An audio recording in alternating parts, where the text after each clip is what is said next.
So here are the little mugs I created using my 3D printer. Here's my little how-to. First, once I got the little mugs off of the printer, I had to file them down a bit because they were a little rough. That's just kind of the nature of the beast when you're working with filament printers.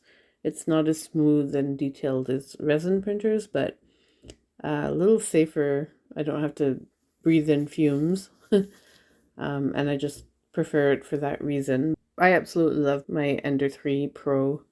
It served me well, and I finally have it like really dialed in with the settings, so it's great.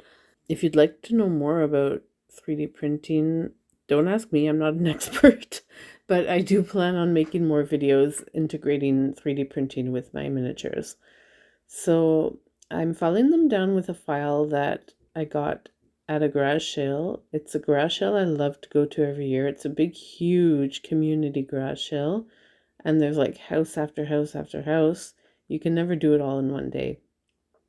And I got a bunch of these little metal files from an organization that actually lends tools out to people. And so they were getting rid of their extras. And they work really great for this purpose and a lot of other purposes. So my idea, because with filament printing you still see the layer lines, I thought I would try some old gel nail polish that I do not use because I ain't got time for that. And so I started painting it on because I know it's kind of like self-leveling, so I thought I could get a smoother surface, which did actually work great. It wasn't easy to hang on to with the tweezers, but you know, I'm still learning. I took that little, I don't even know what to call them. They're almost like a little tiny Q-tip at the end, but not as cottony. And the stem is plastic, but they're tiny, so they're good to apply small amounts of things. So I used it to get the nail polish right in the inside of the handle there of the mug. And I was just trying to place it down without smushing it like I just did. Anyway, managed to get it in and under the UV light. And I did another coat after that. There were some spots that were missing a little bit, so I kind of wanted to fill in those spots. And this is the first time I've ever done this, so there was a lot of experimenting going on. I do like how they turned out. Okay, so after putting on a few coats and getting them out of the UV light, I thought it would be easier. I remembered a trick I saw on Queen City Minis where when she paints little things like that, she'll stick them onto a long stick or something using double-sided tape, I believe. So I tried that trick and it worked great at first, but eventually my mug ended up falling off. So that didn't work so well, not with the tape anyway. And this part of the video I'm going to entitle Tell Me You've Never Worked with Waterslide Paper Without Telling Me That You've Never Worked with Waterslide Paper. I've never worked with waterslide paper, so this was a first for me, and I was very excited and very anxious to see the results. So I decided I was going to start with my little tiny hedgehog with Christmas lights around it. I know you can't probably see the image, but that's what that was. And so I started cutting it out so that I could eventually put it on my mug. And what happened was I ignored the instructions to spray it with a few coats of sealer. So I figured, I don't really need that. I don't have any anyway. So I cut out my little hedgehog, read the instructions, but then got impatient and put them away. Stuck my little hedgehog in the water,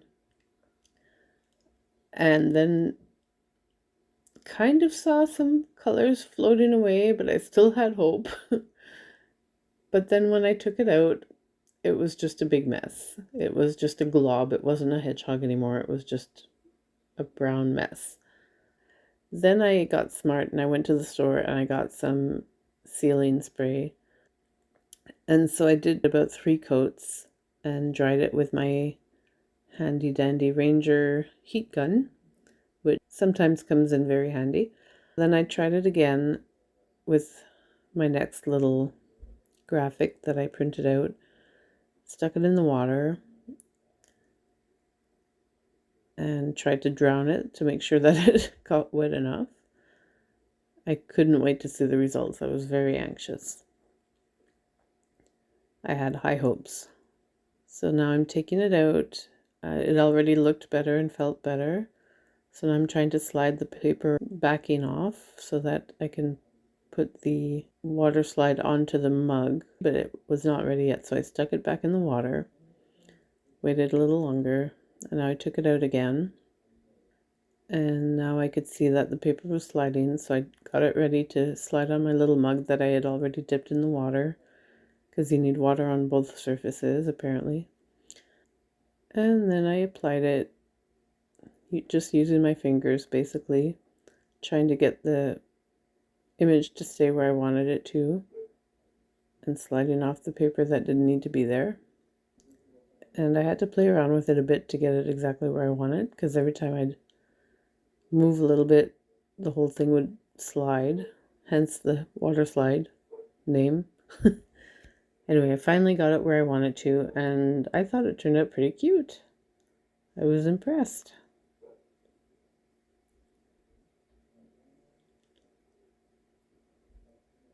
You can't really see it very well, sorry. That's why I took the shots at the end. So I just kept going with my other pictures. I tried to cut it close enough so that it wouldn't have too big of a border since the mugs are so small.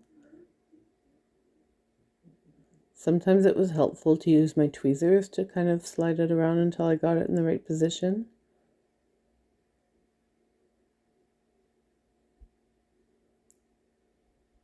And I was able to set that aside and move on to the Christmas tree one.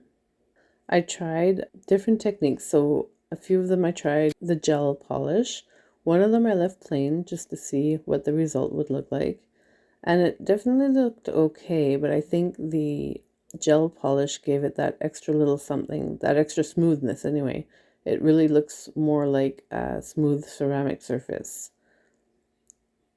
But, you know, if you're far enough away to the naked eye, you can't really tell a huge difference, but I know, so because I know now I have to use the gel polish. Here's me trying to paint with the mug stuck to the stick, but I actually had to kind of hold it there with my thumb, so it wasn't really sticking, obviously.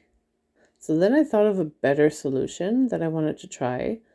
I've wondered if my diamond painting, I don't even want to say it's glue. It's not glue, but whatever it is, the stuff you use to stick the diamonds to your tool. So I thought maybe I'd try that on the bottom of the mug and use it to stick it to the stick instead of the tape and see if it worked any better. And it actually really did. It held on there quite nicely. So I just cut off a little chunk of it after I got it out of the container it came in. It was easier that way. And I put that little chunk on the stick. And then I stuck my little mug down onto it. And it held on really nicely. That thing wasn't going anywhere. So that was really great. It made life a lot easier. So then I grabbed another little dauber tool thing. I'm not even sure what to call them. But yeah, at least I could put a little bit of pressure on the mug and it didn't fall off from the stick immediately. So that was great. I was just trying to touch up the places I'd missed. I have to say though, the only downside with that gel polish is that it smells terrible. It's not a fun smell. But, you know, for the greater good, I got through it. It probably would have been smart to wear a mask, which I did not. But then, you know, when you go to the salon and get your nails done, but maybe make sure that if you are going to do it, that you're in a well-ventilated area. Just in case. You never know. Do as I say, don't do as I do. That's what my mother used to always tell me. So then I finally got it under the light. And it was kind of easier to put it under the light too with that stick.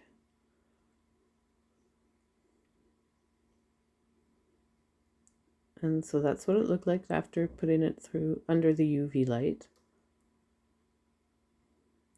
It's a nice color too, it kind of worked out. So while that was curing, I had my little image in the water.